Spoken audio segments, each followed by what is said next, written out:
मतदान। गुजरात चुनाव के पहले चरण के लिए अब सिर्फ 13 दिन ही बचे हैं और बीजेपी की तरफ से एक के बाद एक जोरदार हमले हो रहे हैं, लेकिन कांग्रेस इसका अभी तक कोई करारा जवाब नहीं दे पा रही है। कहीं ऐसा तो नहीं कि कांग्रेस ने मोदी को वॉक ओवर दे दिया है। गुजरात चुनाव में इस बार सबसे बड़ा सवाल यही है कि क्या कांग्रेस नरेंद्र मोदी की विजय रथ को रोक पाएगी? क्या वो मोदी का किला भेद कर उनकी जीत की हैट्रिक रोक पाएगी? फिलहाल जिस रणनीति पर कांग्रेस काम कर रही है उससे तो उम्मीद कम ही लगती है। बीजेपी का सबसे बड़ा ट्रम्प कार्ड खुद नरेंद्र मोदी हैं, जिनके खिलाफ कांग्रेस कहीं से भी खड़ी दिखाई नहीं दे रही है। 2002 में मोदी के खिलाफ ढिंडसा पटेल जैसा मजबूत उम्मीदवार उतारने वाली कांग्रेस ने इस बार मोदी के खिलाफ आईपीएस अधिकारी संजीव भट्ट की पत्नी श्वेता भट्ट को उतारा है, जिसका सीधा सीधा सियासी फायदा बीजेपी को ही मिलेगा। यही मैंने कहा कि मेरी लड़ाई सत्य के सामने है, डेमोक्रेसी रीएस्टैब्लिश करने में है। मेरा साथ दीजिए। Thank you. नरेंद्र मोदी के सामने तो प्रधानमंत्री भी आके खड़े रह जाएंगे ना, तो भी डिपॉजिट बचाना मुश्किल होगा, ये भारतीय जनता पार्टी को विश्वास है। किसी भी पार्टी की जीत में सबसे बड़ा हाथ कार्यकर्ताओं और जोरदार प्रचार का होता है, लेकिन कांग्रेस इस मोर्चे पर भी खरी उतरती दिखाई नहीं दे रही है। कांग्रेस के मुकाबले बीजेपी का कैडर कहीं मजबूत है और सियासी प्रबंधन में मोदी कांग्रेस पर भारी है। इसके अलावा कांग्रेस मोदी के ओबीसी वोट बैंक को नहीं भेद पाई है और न ही मोदी की शहरी पकड़ को तोड़ पाई है, जबकि इस बार 75 सीटें शहरी क्षेत्रों में हैं।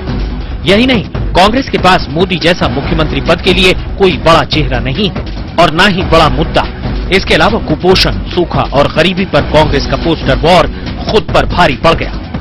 गुटबाजी इतनी कि उम्मीदवारों की लिस्ट चोरी छिपे जारी करनी पड़ी, फिर भी बाकी पार्टी छोड़ने पर आमादा है, जिस पर विरोधी चुटकी ले रहे हैं। मैंने अभी तक इस्तीफा नहीं दिया है। अभी सभी वर्कर के साथ बैठ के, हमारे आगेवानों के साथ चर्चा करके कांग्रेस में इस्तीफा देना है कि नहीं देना है, कांग्रेस छोड़ के अगर बीजेपी में जाना है कि नहीं जाना है, या क्या करना है, वो रणनीति हम सब साथ में बैठ के सभी आगेवान और सभी वर्कर्स को विश्वास में लेके हम करेंगे। જે પાર્ટીના નેતાઓને એમના કાર્યકર્તાઓથી મોં છુપાવવા પડતા હોય, એ ગુજરાતની જનતાને શું દેવાના છુપાયા? कांग्रेस को 1985 के बाद से कभी भी गुजरात में पूर्ण बहुमत नहीं मिला। हाँ, 1990 से 1995 तक और 1996 से 1998 तक थोड़े समय के लिए उसे जरूर सत्ता सुख मिला, लेकिन 1998 से सत्ता बीजेपी के पास ही रही है। इस दौरान कांग्रेस ने जी जान से कोशिश की, लेकिन उसका वनवास खत्म नहीं हुआ और इस बार भी उम्मीद कम ही है, लेकिन कांग्रेस के नेता उम्मीद का दामन नहीं छोड़ रहे।